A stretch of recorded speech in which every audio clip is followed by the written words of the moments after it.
10 years ago, when I was in my 32s, I had just married my husband. I knew he worked hard, even before we got married, so I expected life with him to be challenging. But he was away so often that I felt lonely.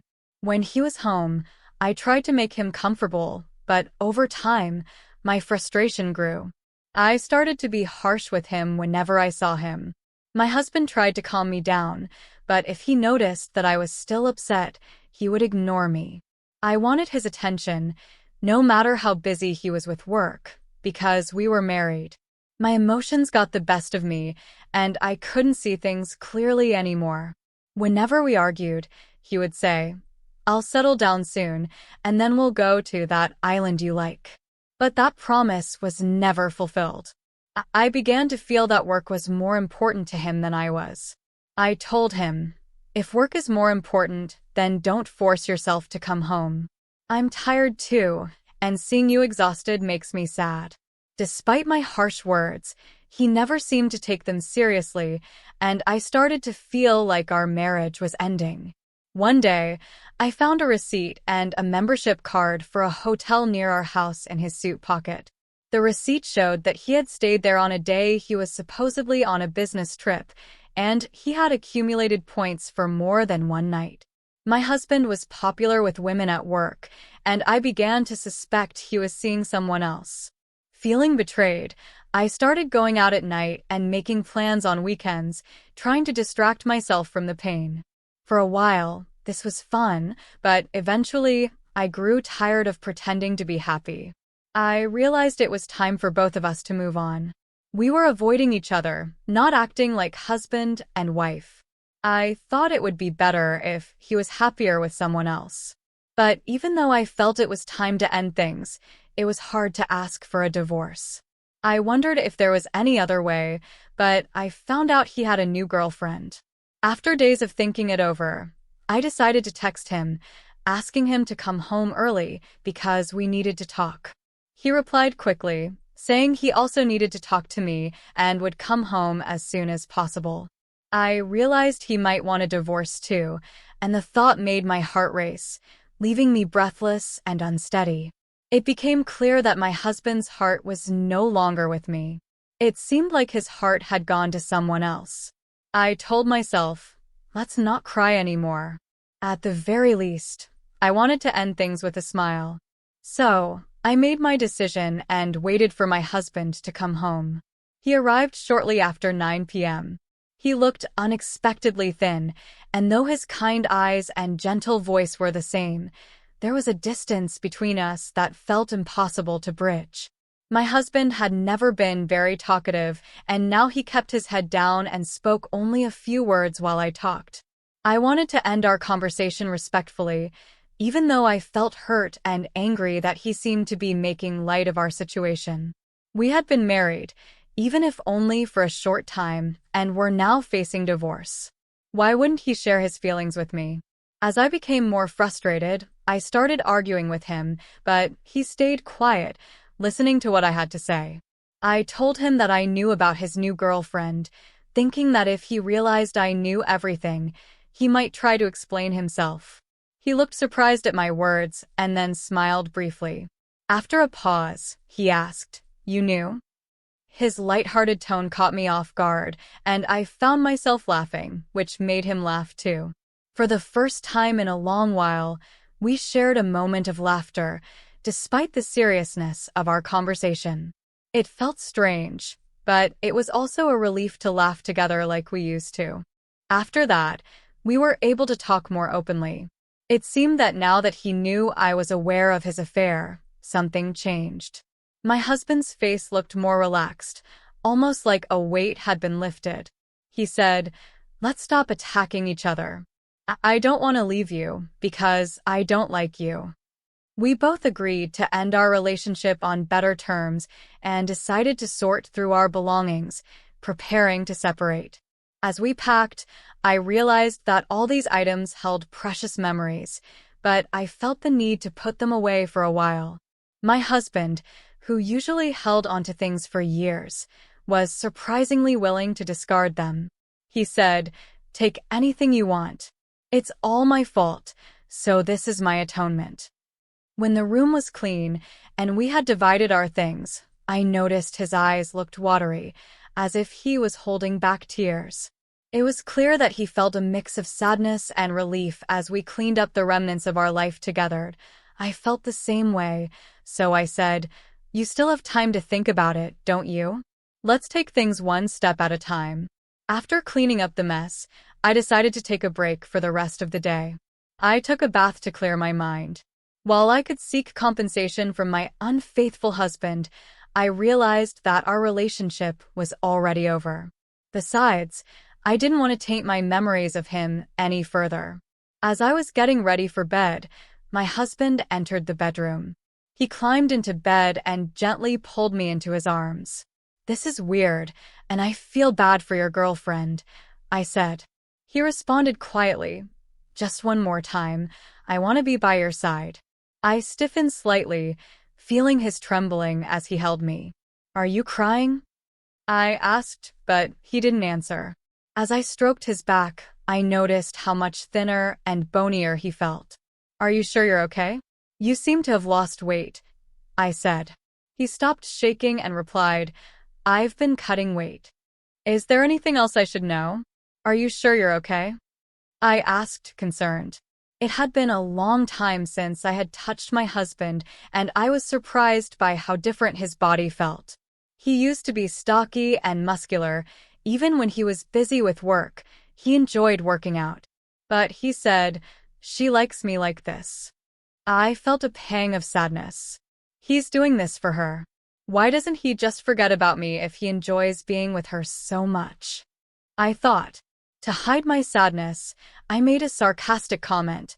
"I see. Then there's no need to cry because it's the last day. Or is it tears of joy? You're still the same. I like that part of you too. I wish you a happy life from tomorrow. I'll be praying for you wherever you are," he said lightly, then began to snore. Even at the end, he was a man who moved at his own pace. "I hope so as well," I murmured to his sleeping face before falling asleep. The next day, I overslept because I had stayed up late cleaning. When I woke up, my husband was no longer in bed. In the living room, I found an A4-sized envelope on the table. Inside were a bank book and a stack of documents. When I looked through the envelope, I found documents related to our marital property and a bank book with a surprisingly large sum of money in my name. There was also a small envelope containing divorce papers. My husband's section was already filled out, leaving only my part to complete and submit. In a panic, I tried calling his cell phone, but it was disconnected, as if the number had been canceled. I spent several days trying to find out where he was by contacting his parents and friends, but none of them would tell me anything. With no other option, I contacted his workplace, only to learn that my husband, who had always been a workaholic, had resigned a few months earlier. It made sense if he had a new girlfriend and wanted to start fresh, but why go to such lengths to disappear? Why hadn't anyone told me anything? I began to feel suspicious of everyone, and there seemed to be no way to reach my husband. The mental strain that had been building up since before our divorce nearly overwhelmed me. He had taken the time to arrange financial compensation for me, and now that I was free, I decided to spend some time in a place I truly enjoyed. I traveled to a remote island, which took nearly a day to reach from the mainland. The island was sparsely populated, with only about 4,000 residents. My husband and I had visited the island once, and I had been captivated by its natural beauty and the slow pace of life. He had promised we would return once his work was completed. I missed him, but I felt that what I needed now was the peace and quiet of this place. A few months later, I quit my job and moved to the island after renting out our house. It was a risky decision, but I knew I couldn't stay in our home any longer. My husband must have worked hard to pay off the mortgage, but the house was filled with too many memories for me to continue living there alone. However, I didn't want to waste my husband's efforts, so I couldn't just let everything go. There were many strange things about the situation, but I couldn't ask him about them anymore. I decided to spend my time on this quiet island, relaxing and allowing myself to heal. As I adjusted to island life, I got to know my neighbors. Though I had enough assets to live without working, I found that doing nothing was depressing. So, I started working as a helper, assisting elderly neighbors with their daily needs. Initially, I was treated as an outsider, but as I grew accustomed to the work, I was relieved to be accepted as one of the islanders. One day, I learned from a coworker that a new client had arrived from the mainland for medical treatment. He was seriously ill and had chosen the island as his final residence because there were no treatment facilities available here. Moving to this island under such circumstances seemed challenging, and I wondered if he was prepared for it. When the new client requested a visit, I was the only one available, so I went to see him. Knowing about his condition made me nervous as I approached his house, a small place on a hill overlooking the ocean. The house had been vacant for a long time and had been renovated just enough to make it livable, but I questioned if it was the best place for him to spend his final days. With concern, I rang the doorbell. A faint voice said, "Come in." I greeted him as I entered and found him sitting in front of a window with the sun and wind streaming in. As I approached, I couldn't see his face clearly due to the backlighting. "It's a pleasure to meet you," I said, but when I saw his face, I was speechless. It was my husband, no, my ex-husband, sitting there. We were both taken aback and just stood there, staring at each other. He broke the silence. "You found me," he said, smiling mischievously, just as he used to. "What are you doing here?" I asked, completely confused by his presence and the information I had heard at work. My husband took my hand and gently pulled me to sit next to him. He held my hand, his touch comforting as I tried to process the situation. I couldn't think of anything to say to him, and as I sat there, I heard a voice at the door. Wiping my tears, I opened the door to find an elderly man standing there. He seemed surprised to see my tear-stained face, but he bowed politely and went inside, sitting down next to my husband. "How are you doing today?" he inquired in a soft voice. My husband responded that everything was normal, and they started chatting. The elderly man was likely the island's only doctor, as I remembered my colleagues mentioning that the island had no inpatient facilities, and the clinic nurse and doctor were vital to the community. It became clear that my husband had come to the island to spend his final days here. While it was his decision, I listened closely to their conversation, wondering if there was anything I could do to help. After about 10 minutes of casual conversation, the doctor left. I couldn't help myself and ran after him. My flustered appearance seemed to surprise him again, but when I explained our relationship, he seemed to understand. I questioned him about my husband's condition and future treatment, but he said, "I can't tell you without his consent." Perhaps feeling sorry for me, he added, "He won't be able to walk by himself very soon. It would be a shame for him to spend his final days alone, so please be there for him." I was stunned. What had happened to my husband's girlfriend? With heavy steps, I returned to the house, where my husband was waiting. He seemed to have anticipated my questioning the doctor and greeted me with a smile. "You're back," he said. Feeling like I couldn't bear to be without him, I asked if I could spend the night. His house was sparsely furnished, with only a few pieces of luggage and a couple of futons. It was the first time we had slept together since we had discussed divorce. As we lay under the covers, we shared how we had ended up here. Though I was eager to ask about his illness, I decided it wasn't the right time to delve into painful topics. Instead, we reminisced about our past, a decision influenced by my complicated feelings about his relationship with the other woman. I asked him if he had brought her to the island before I arrived, but he just laughed and avoided the question. His silence hinted at a sad story, and I decided not to press further, careful not to hurt his feelings. The next day, I informed my employer about the situation and decided to take some time off.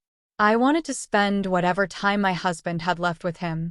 I took my husband, who couldn't walk very far, around the island in a wheelchair. We visited places I remembered from our previous visit and explored new spots together. It felt satisfying just being together. I wished we had been closer when we were married. Even after our divorce, I realized my feelings for him had only grown stronger. But there was nothing I could do about it now, and I didn't want to confuse him by confessing these feelings. I decided to stay by his side like a friend. The good times were fleeting, and the disease gradually took its toll on my husband. His physical strength deteriorated to the point where he could no longer go out or even take the long-awaited walks. Daily tasks became difficult, and he began to doze off and fall asleep more frequently. The doctor visited him every day, and while it was a relief that he was no longer in pain, it was hard to accept that this was a natural progression and that he might leave me soon. I nursed my husband, never leaving his side, so he wouldn't be alone when he woke up. Sometimes he would wake up and tell me about a dream he had just had, and other times he would share memories from long ago as if they had just happened. I cherished every moment, but this love only deepened my sadness. Eventually, my husband stopped waking up altogether, and I felt the weight of our fleeting time together. When we stopped talking, I stayed by his side, reading his favorite books and telling him about the sights and sounds I had missed so he could understand. I wanted to describe a beautiful sunset to him one day, so I held his hand and tried to speak. His hand was cold, and he was barely breathing, his chest moving in an unnatural way. I panicked and called the doctor, who promised to come right away. As I waited, it felt like my heart was being ripped out by the situation spiraling out of control. I hoped it was just a misunderstanding and wanted the doctor to reassure me that everything would be fine. But when the doctor arrived and examined him, he said, "His blood pressure has already dropped quite a bit. Let him go in peace. I believe he wants you to stay with him, so I'll step outside. Don't worry, I'll be right here if anything happens. Please stay by his side." The doctor then said his goodbyes and walked out. I knew this moment was coming, but it was still unbearable. I looked at my husband and told him, "I'm so glad I met you. There were challenges, but the truth is, I adore you." I held his hand and whispered in his ear. To my surprise, my husband gently squeezed my hand in return. It seemed medically impossible, but I clearly felt it. Soon after, he took his last breath and passed away quietly.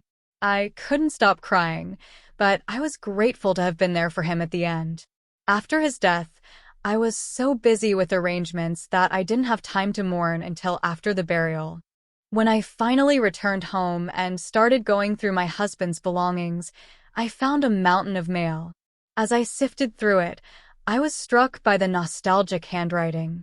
My husband had written dozens of letters, and they started on the day of our reunion. He had moved to the island hoping to see me again, though he never expected to actually find me there. The letters detailed his surprise and delight at our reunion, and I couldn't help but laugh at the funny, heartfelt notes he had written. It was the best compliment he could have given me. The letters were dated, and it was clear that he had been writing every day. However, as his illness progressed, his handwriting became more erratic, and the letters grew shorter. It was painful to see the progression of his illness through his words. As I continued reading, my eyes fell on a letter where he had written about the truth of our divorce. My husband's illness started during our marriage. When he discovered it, there was nothing that could be done to help him. The treatment he tried as a last hope was ineffective and only caused more side effects. He decided to divorce me because he didn't want me to spend my life caring for someone with such a disease, and I fell right into his plan. He never expected me to suspect another woman, but he didn't deny it either, thinking he could compensate me with a large sum of money. In his letter, He explained that he wanted to liquidate all of his assets so I could live freely now that I no longer needed medical treatment. His words were so hurtful, revealing how far he had thought ahead.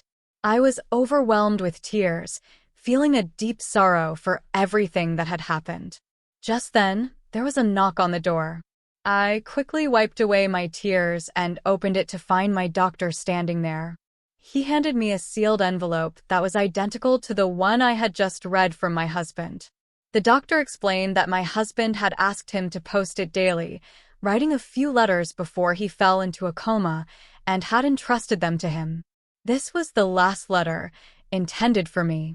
I thanked the doctor and read the letter alone. As I opened it carefully, I found a simple but heartfelt note that said, "Thank you. I love you. We've come so far, but our hearts remain connected." I read those words and felt a sense of peace, as if my husband's portrait was smiling back at me.